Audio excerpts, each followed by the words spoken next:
So there is a massive fight brewing in the real estate world right now, and it really all boils down to one super simple but really important question. I mean, think about it. When is a house really for sale? Is it the second that sign goes up in the yard? Or maybe when it's just being quietly shown to a handful of VIP buyers? Or does it only count when it finally hits the public market for literally everyone to see?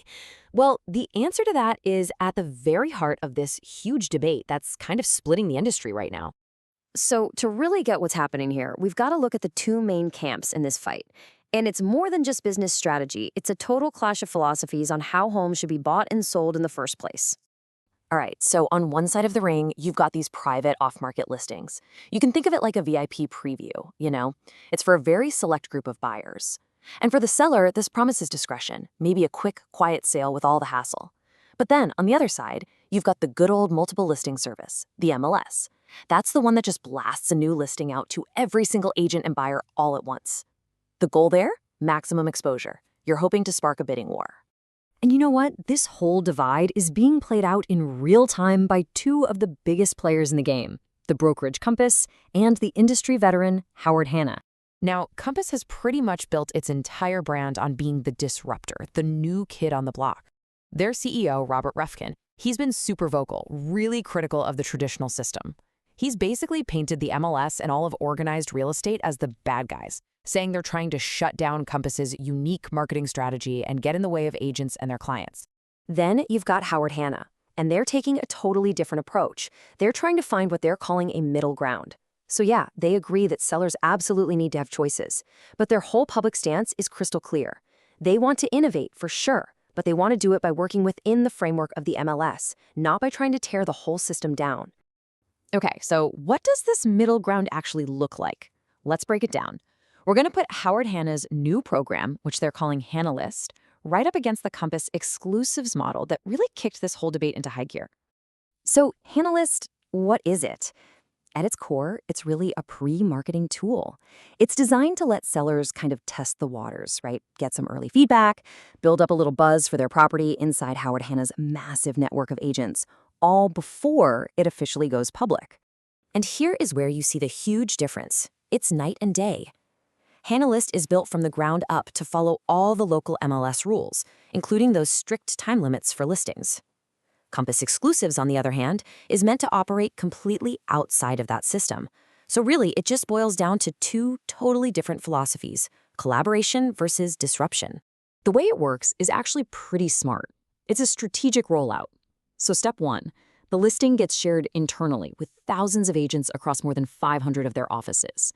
This lets their agents play matchmaker with their pre-approved buyers. It helps gauge what the real demand is. That way, by the time it finally hits the public MLS, it's not starting from zero, it's already got some serious momentum behind it. And you can tell the company is really confident in this new model. I mean, Howard Hanna himself has predicted that a staggering 80% of their sellers will opt in. That's 4 out of every 5 sellers. He thinks they'll see the benefit and choose HannaList over just the traditional way of doing things. But hold on, this fight isn't just a two-player game between these brokerages.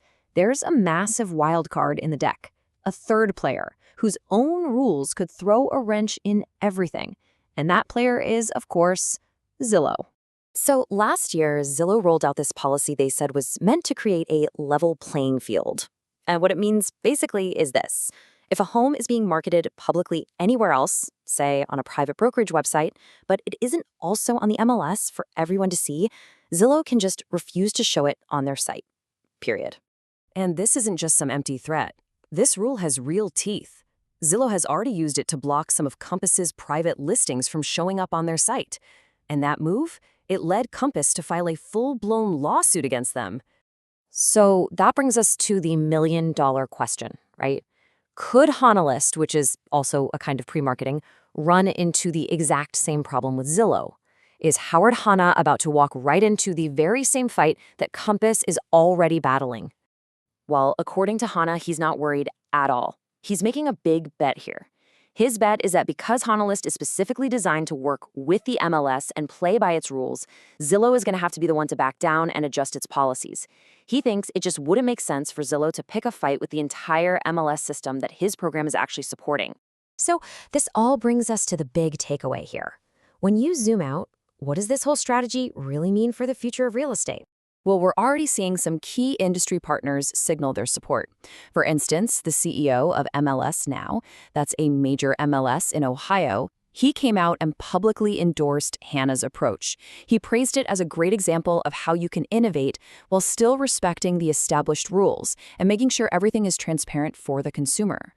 So at the end of the day, HannaList is really just one massive strategic bet. It's a bet that the future isn't about blowing up the old system. It's about finding smarter, more creative ways to work within it. It's a huge bet on collaboration with the MLS, with other agents, even with Zillow, instead of just constant confrontation. And that leaves us with the one big question that's hanging over all of this. As the market keeps changing, who's gonna win? The disruptor, the one who challenges all the rules, or the collaborator, the one who finds new ways to innovate from the inside? The answer to that is going to shape how every single one of us buys and sells our homes for years to come.